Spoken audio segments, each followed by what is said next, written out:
ฝนบ่แม่นอุปสรรคงานถ่ายแขก Baking Challenge เปิดฉากอย่างคึกคืนตั้งเป้ายกระดับการท่องเที่ยวของแขวงขมวนบรรยากาศฝนที่ตกลงในวันเปิดงานบ่สามารถลดความคึกคืนของการจัดกิจกรรมถ่ายแขก Baking Challenge ใดโดยมีนักปั่นจากหลายแขวงและหลายประเทศเข้าร่วมอย่างคึกคืนเพื่อพิสูจน์ความอึดทนความแข็งแรงและร่วมส่งเสริมการท่องเที่ยวของแขวงขมวนท่านเดชศักดามณีคำรองประธานคณะกรรมการปกครองแขวงขมวนกล่าวในพิธีเปิดว่าฝนและสภาพดินฟ้าอากาศบ่แม่นอุปสรรคสำหรับการจัดงานเพราะกิจกรรมนี้เป็นการท้าทายที่สอดคล้องกับสภาพธรรมชาติและจิตใจนักกีฬาฝนบ่แม่นอุปสรรคแต่เป็นส่วนหนึ่งของบรรยากาศการแข่งขันพวกเราจะสู่สนไปนำกันเพื่อให้กิจกรรมนี้ประสบผลสำเร็จท่านกล่าวเติมว่าการจัดงานครั้งนี้เป็นนิมิตหมายที่ดีในการสร้างกระแสส่งเสริมการท่องเที่ยวภายในแขวงขมวนโดยเกิดจากการประสานงานของแผนกวัฒนธรรมและการท่องเที่ยวขณะจัดงานภาคเอกชนและบรรดาผู้สนับสนุนพร้อมยกย่องบทบาทของท่านอินทีเดือนสวรรค์ในการผลักดันให้กิจกรรมนี้เกิดขึ้น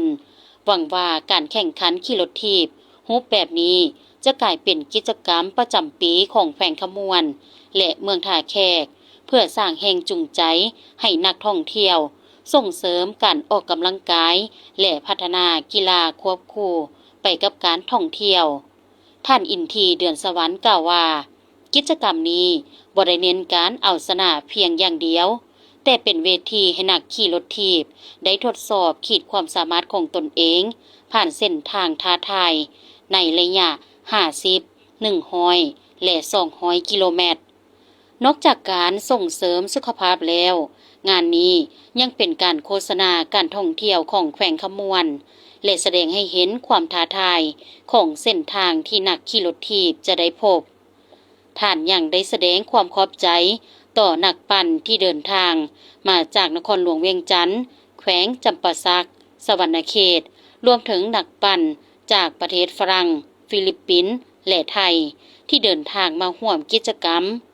ซึ่งสะท้อนให้เห็นถึงการเติบโตของวงการขี่รถถีบในลาวและความสนใจจากนานาชาติท่านกล่าวอีกว่าการเปิดฉากในปีนี้จะเป็นจุดเริ่มต้นที่สำคัญเพื่อให้อนาคตแขวงขมวน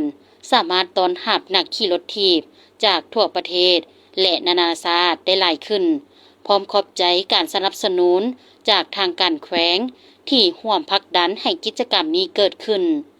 การจัดงานถ่าแขก Baking Challenge ครั้งนี้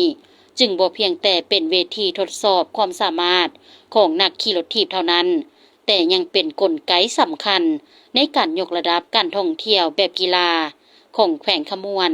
พร้อมปูพื้นฐานให้กลายเป็นงานระดับนานาชาติที่จัดขึ้นเป็นประจำในอนาคต